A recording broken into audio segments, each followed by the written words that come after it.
Good morning mga Lods.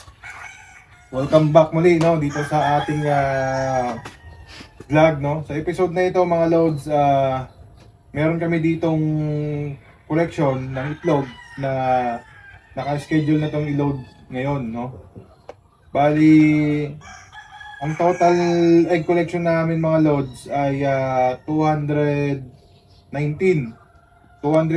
eggs in 15 days egg collection.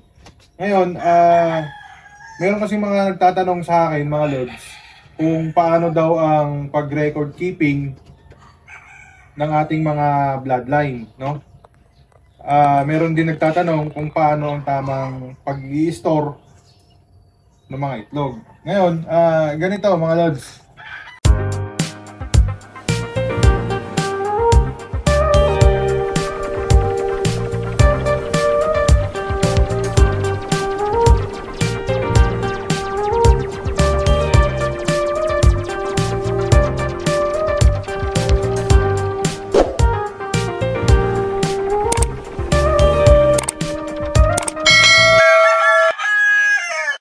Disclaimer: no animal was harmed in the making of this video, for breeding purposes only. Ang pag-i-store ng mga itlog, ito, in-store namin talaga ito sa chiller, para at least kahit 15 to 20 days ang storage time natin, hindi basta-basta masisira yung itlog, So pwede naman room temperature, basta i-load nyo within 10 days para intact at maayos yung similya. Pero kung naka-chiller kayo, kahit na mga 15, kahit 20 days, kaya. Maganda pa rin ang hatchability percentage niyan. Ngayon mga Lods, sa pag-posisyon ng itlog sa tray, ganito yan. Lapit ka dito, Jong. Kung mapapansin nyo mga Lods, ang itlog, yan, dito ka. Meron siyang parang matulis na portion dito sa baba, So ngayon, ang paglalagay niyan sa tray mga Lods, paganyan, paganyan. Hindi pa tihayang ganon mga Lods. Kailangan itong pinakamatulis, itong matulis na portion, yun ang mapupunta sa ilalim. Bakit? Kasi mga Lods, kung mapapansin nyo, kapag ka kumakain kayo ng balot or ng itlog, dito sa ibabaw, sa portion na yan, mapapansin nyo parang may bakanting dyan may space yan dyan, parang may butas, Nandyan po kasi ang oxygen, nung itlog. So mas maganda na nakataob siya ng ganon para maganda yung oxygen natin sa loob ng itlog natin. Ngayon, pagdating naman sa markings mga Lods, dito kami nagma-marking sa ibabaw. Ngayon, letters lang ang marking namin yan kasi ang breeding pen ko, nilagyan ko ng mga tag, May mga nakataging yan, pen letter A, B, C, and so on and so forth. Ngayon, pagdating sa markings, dito namin yan minamark. Yan, ito example, may guhit na pala to. Ayan. Dito yung minamarking sa ibabaw mga Lods kasi kapag nag-hatch na itong itlog, itong guhit na to, yan yung kanyang crack line. So, usually dito nagsisimula, lumabas yung tuktok hanggang sa mababasag yan paikot. Ngayon, pag nabasag, naiiwan itong nasa ibabaw. Naiiwan siya dun sa ating hatcher. So, madaling malaman na yung batch na yon sa isang partition na yon ay puro letter L lang, Ngayon, pwede naman yon mga Lods, dito kayo maglagay ng marking sa gilid. So yung iba, dito yan. Dito naglalagay, sa gilid. Pwede naman yon. Kaya lang, kung dito kasi tayo maglalagay sa gilid, minsan tatamaan siya ng crack line, nababasag. Ibig sabihin yan, baka may posibilidad kasi na hindi na magiging malinaw yung may iwang markings, sa itlog. So baka magkamali tayo sa record, medyo mahirap na yon. Ngayon, pwede naman yun mga Lods. Basta't ang diskarte lang doon ay kung dito kayo naglagay ng marking sa gilid, kapag nilagay nyo sa hatcher, lagyan nyo ng label yung hatcher. Pwedeng magdikit doon ng masking tape, tapos nandun sa masking tape nakalagay yung marking, or pwedeng maglagay ng kaperasong papel. Basta kailangan matandaan nyo siya na sa isang partition na yon ay letter L or letter F. Ngayon, ang paglipat niyan mga lods sa hatcher, papakita ko sa inyo kung paano. Ngayon mga lods, ganito naman yung paglalagay sa hatcher. Ito mga lods, ito yung tray ng hatcher natin. Ngayon, kung mapapansin nyo, letter yung marking natin. For example mga lods, kunyari konti lang ang inyong na collection na itlog sa palagay mo letter F, no? Konti lang, kunyari dalawa. So nakaganyan yan dyan. Ngayon, kunyari meron kang isang batch o letter F, no? Ang gagawin mo mga lods, kunyari meron kang dalawang letter F, example lang yan then tatlong letter L. Ang gagawin mo mga lods, hindi nyo siya pagsamahin dyan. Kasi pag napisa yan mga lods, wag ganon, no? Pag napisa kasi yan mga lods, hindi mo na alam kung ano dyan yung letter L or ano yung letter F. Kapakunti man yan or marami, kailangan talaga nakaseparate siya dito mga lods. Ayan. Ganyan paglagay sa hatcher. Ito mga lods, nilalagay namin to kapag ka naka 18 days na yan, no? In 18 days niya, dito siya nilalagay na sa hatcher na. Ngayon, itong diniscuss ko kanina mga lods na crack, yan na naiiwan, no? So madali mo lang malaman. Siyempre lahat yan, isang partition na yan, puro letter L yan. Ngayon, pag kumuha ka ng sisiw, mamarkingan mo ngayon yung sisiw niyan. Ngayon ang tanong, paano natin makikita or malalaman ang ilalagay na marking dyan sa sisiw na yan? So as early as naglo-load pa lang kami mga lods, meron ako ditong record book, no? So dito sa record book na ito mga lods, dito nakalagay ang aming record keeping. Ngayon, bubuksan natin dito yung letter L. Example sa letter L. Ayan. Ito yung letter L natin mga lods. Yellow-legged Dutch. Ang broodcock natin, tapos wing band number niya, naka-record yan. Then yung broodhen natin, Golden Boy Sweater na galing kay AAG, pero hindi natin to na-acquire there kay AAG, no? Dito lang natin to kinuha kay Superline Game Farm. So ito yung wing band number niya. Then meron na kaming naunang nakaload doon nung October 6 pa. So bukas lilipat na namin sa hatcher to. Then yung marking niyan, left nose, left in, cut.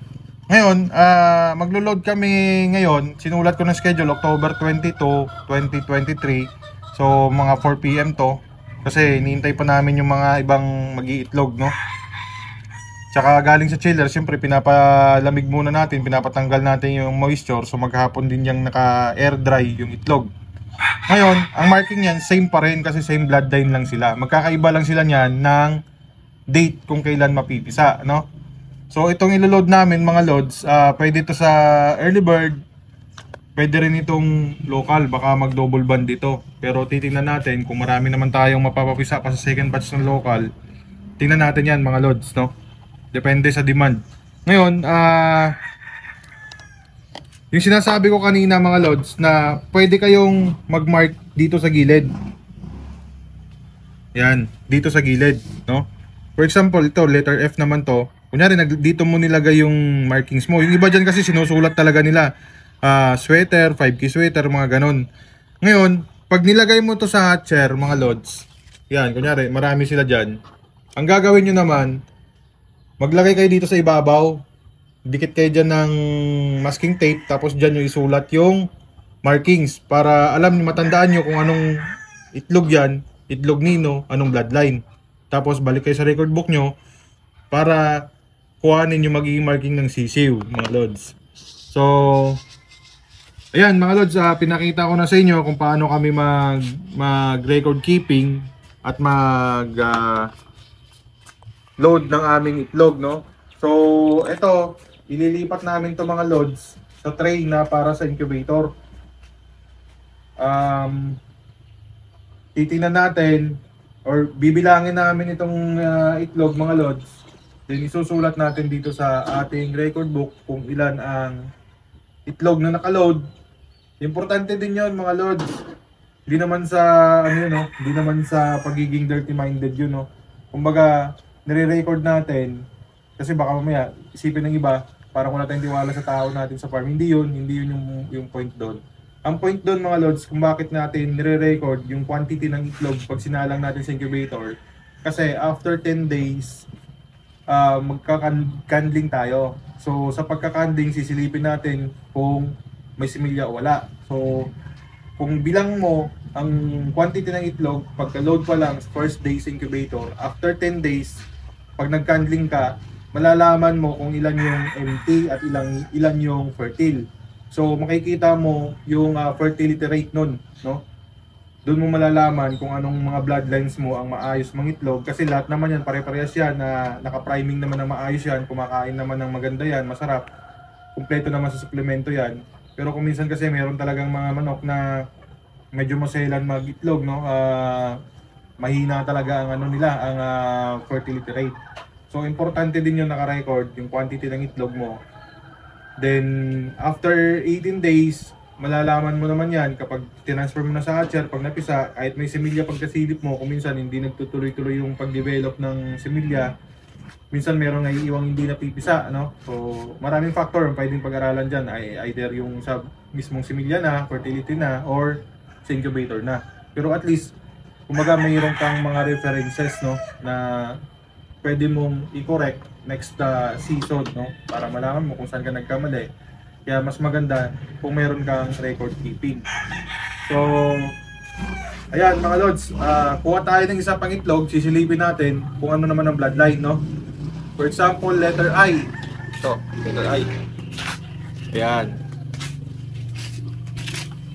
So yung letter I natin mga lods, titingnan natin dito sa record book, sinulat ko na yan kagabi pa. Ayan. Ang broodcock natin dyan is yellow-legged Dutch din. Wing band number niya nakasulat din, same yata sila nung kanina. So meron kasi kami ditong pen mga lods na dalawang magkaibang bloodline yung inahin, pero yung broodcock nila isa lang. Nililipat-lipat lang namin yun every other day, or minsan sa umaga dun sa kabilang pen, sa hapon dun sa kabilang pen. So nakakastahan naman niya lahat, maayos naman at marami naman siya nangingitlog. So yung si letter I natin, crosses ito ng yellow-legged Dutch, tapos over pumpkin, no? Yung pumpkin natin, yellow legs saka dark legs yan. Ngayon, ang magiging marking ng season nila, left nose, right out, cut. Ngayon, pagdating naman mga lods sa markings, meron akong nakahanda na talaga na ano, na list, no, ng mga markings namin. Papakita ko na rin sa inyo mga lods. Kunin ko lang sa akin sasakyan. So ito mga lods,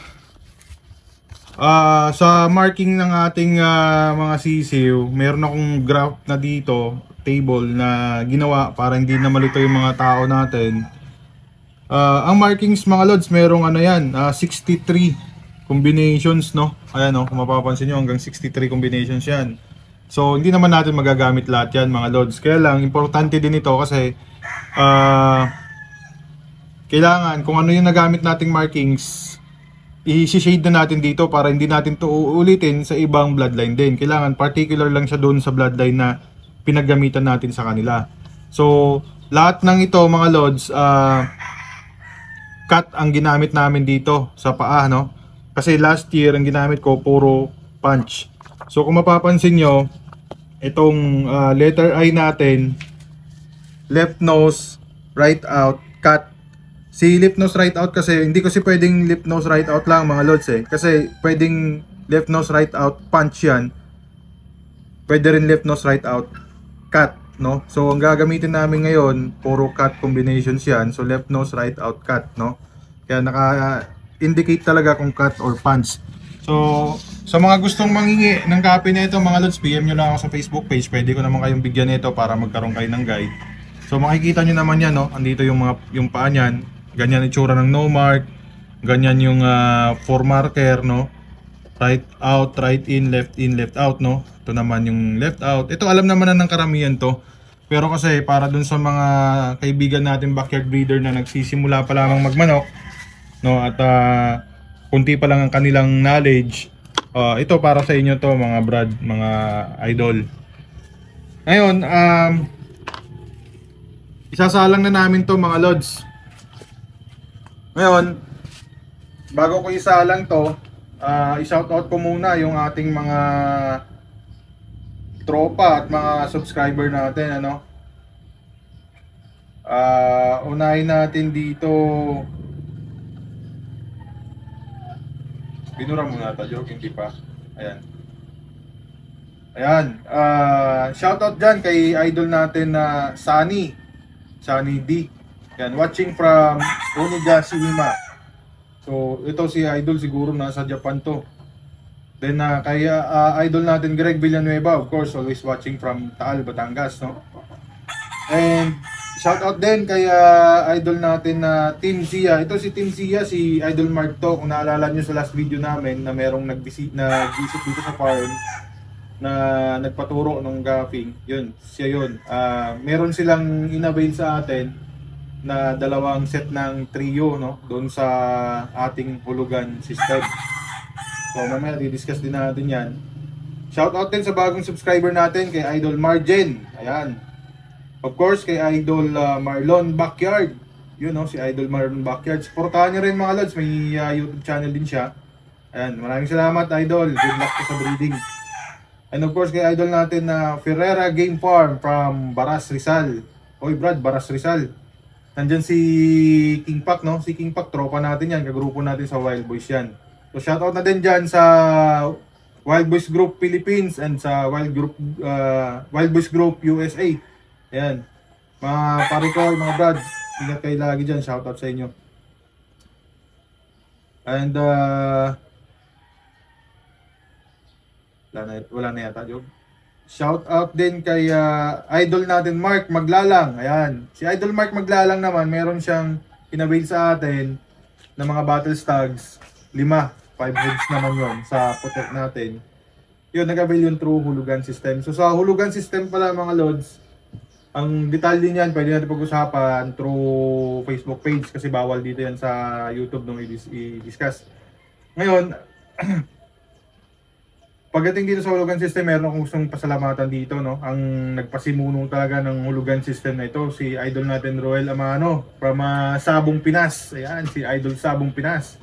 Magaling, maganda yung naisip ni Idol. Ngayon, hindi naman sa nanggagaya tayo, pero kasi may mga subscriber, may mga buyer na gusto rin nila ng ganon. So, since nauso, ganyan, marami nang gumagawa niyan.